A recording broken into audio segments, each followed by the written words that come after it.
This is a story that I really like and I enjoy telling, but due to the whole pandemic situation, I haven't told it for quite a long time and I haven't practiced it, so bear with me if it goes a little astray occasionally.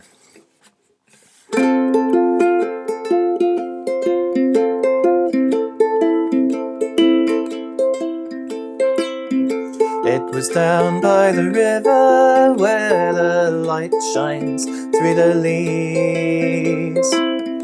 Waiting in the shadows, darkness drifts in on a breeze.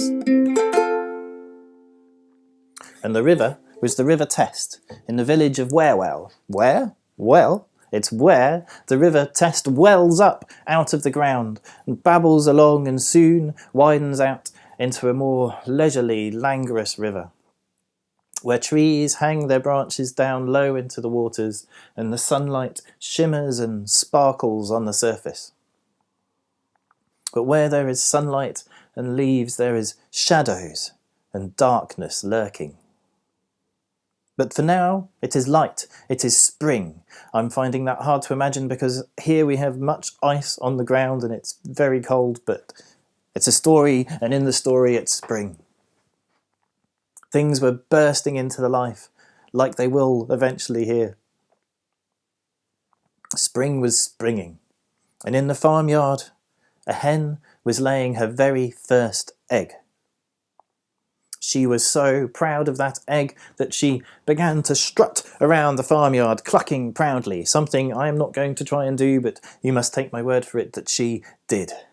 And the older hens, the wiser hens, looked on in bemusement, shaking their heads.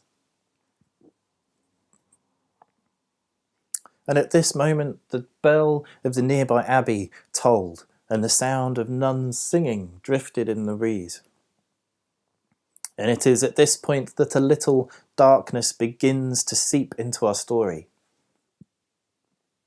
For nearby is an oxbow lake, where once the river wended and wound its way through and has now gone off on a slightly different course, just as sometimes happens in life, just as had happened for a toad which sat on the edge of those waters in sorrow. This toad had thought she was going to start the year with a whole family of little toadlets, but some had been gobbled up when they were still tadpoles. I have a feeling there's a different word for toads, but let's go with tadpoles. Some made it to be little toadlets and hopped happily out of the pond only to be squished unceremoniously under some big, careless cow's hoof. And so now this toad found herself sad and alone, and she saw this hen strutting ridiculously and abandoning her egg. And the toad said, "I'm having that." And she hopped across the field into the farmyard. She went up to the egg and using her nose, she rolled the egg out of the farmyard, across the field, staying away from the Oxbow Lake where she had had much misfortune, going instead to the other toady places down by the river. She came to an outlet where the stream that flows through the abbey's vaults comes out and joins the main river. She went into the tunnel with the egg, rolling it all the way up a little narrow path at the side of the tunnel and out into the abbey's vaults. There she found a little hollow in one of the stones, rolled the egg into the middle of it and sat on it. Now, there is only one thing that can happen when a toad hatches a hen's egg, and it might not be what the more logical amongst you expect. For some dark magic works, and when this happens, the creature that hatches is a cockatrice, a strange and foul beast with the head of a chicken but the body of a dragon. And after much time had passed, the toad patiently sitting, grabbing little flies around when she could. Tap, tap, tap, the shell began to break open and out hatched this little cockatrice chick. and it saw the toad and recognised it as its mum. And the toad was a doting foster mother. She brought the cockatrice everything she could find, little creepy crawlies, worms, maggots, flies, woodlice, and fed the cockatrice, which grew and grew until it was no longer sustained by mere maggots and worms and flies, and it began to look at its foster mum as quite a good meal. And with a quick of its lizard-like tongue, it snapped her up and gobbled her up in one move. And it carried on feeding itself, finding little mice and then rats and then even an occasional rabbit that ventured into the vaults. The nuns noticed a decline in their rat population and were quite pleased, for they had no idea the foul beast that was behind it all. But the cockatrice was growing. It reached the size of a calf and still getting bigger.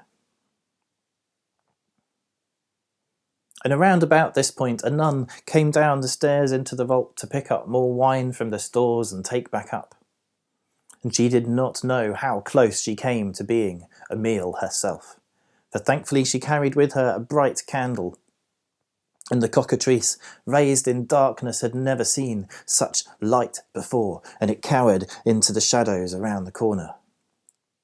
The nun, oblivious, took her wine and her candle back up the stairs, shut the door and locked it, and went about her business. But well, the cockatrice, until this point it had not known that such big meals existed. It knew it had to find a way out and find more food for itself. So it went down the tunnel and suddenly out into the daylight. It had never seen a candle, let alone the brightness of this burning ball of fire in the sky. It let out a terrible wail, and some nuns nearby heard the wail. They looked over and screamed and started to run, but it was too late. With a quick dart of its lizard-like tongue, the cockatrice snapped up the nearest one, dragged her back into the safety of the shadows, and gobbled her up.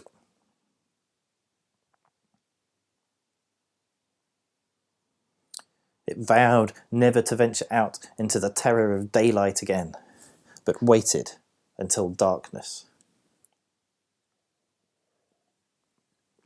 And this became the cockatrice's routine. It would head out after dark, under cover of night, into the surrounding area and eating cats, dogs, sheep, calves, even occasionally a whole cow, and people. And of course, the local population began to realise what was happening. Word had spread of what the nuns had seen.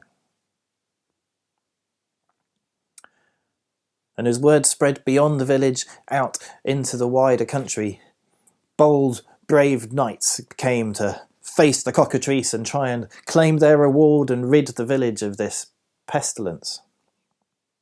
And while they were bold and brave, they were maybe not very clever. And one by one, they each got gobbled up by the cockatrice, which was having, frankly, a rather fantastic time. It kept having these huge, tasty, muscly meals delivered to it. It barely needed to make any effort, just show itself at night. Out would come the other kind of night, and gone. For a crucial fact about the cockatrice that I have so far neglected to tell you is that if you are caught in the stare of those baleful, malevolent eyes, you are frozen in an instant and there is nothing you can do. But eventually, young Egbert Green came to town, and he was the youngest in a long line of dragon slayers and mythical beast capturers. And while he was perhaps not as experienced, perhaps not as strong as these other knights, he was clever and wily, and he had done his homework. He knew what this beast was. He knew that you must never be caught in its stare. So he waited carefully in the shadows until he saw the cockatrice from a distance, taking care not to be seen by it, taking care not to look at its face.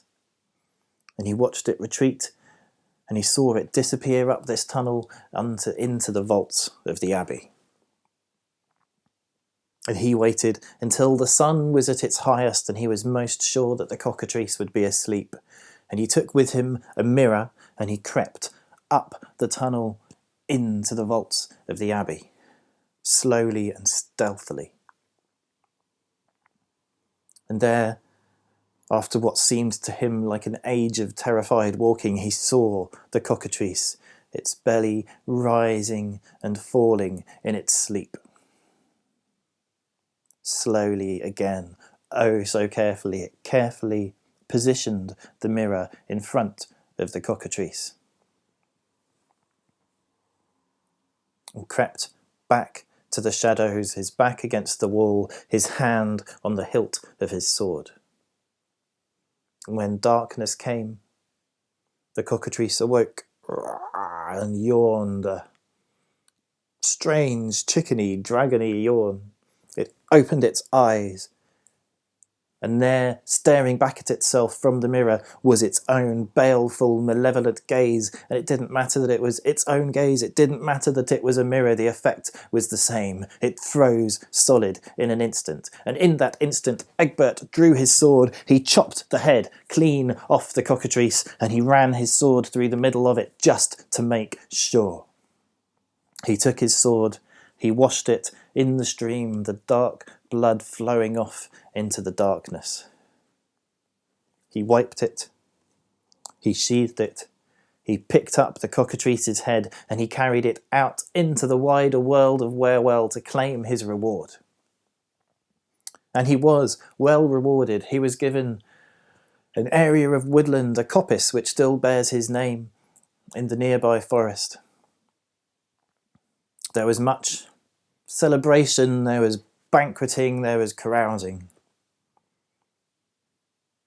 And after a while, a local blacksmith fashioned a weather vane in the shape of the cockatrice and fixed it to the church tower to act as a reminder and a warning of the terror and the scourge of the Werewell cockatrice. And there it remained for many years until eventually a more puritanical vicar came along and decided this was not a suitable thing for the church and had it taken down. But I am told it still rests in nearby Andover Museum, where it remains as a warning of the terror that once afflicted the town of Werewell.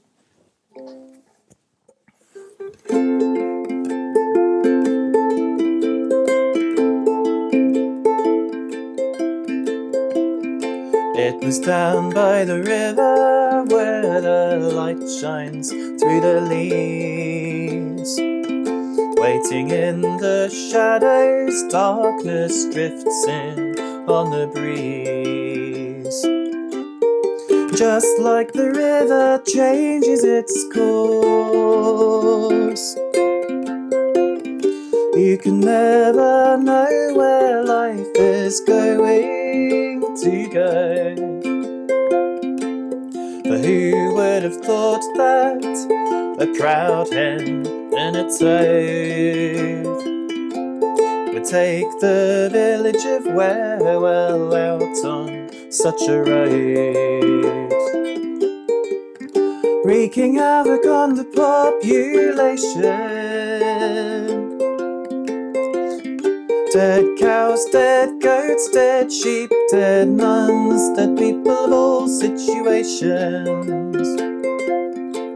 But now the cockatrice, it's gone, it's cut in two, making the village of Werewell safer under the moon. But in the Werewell weather vane, the memory of the cockatrice lives on.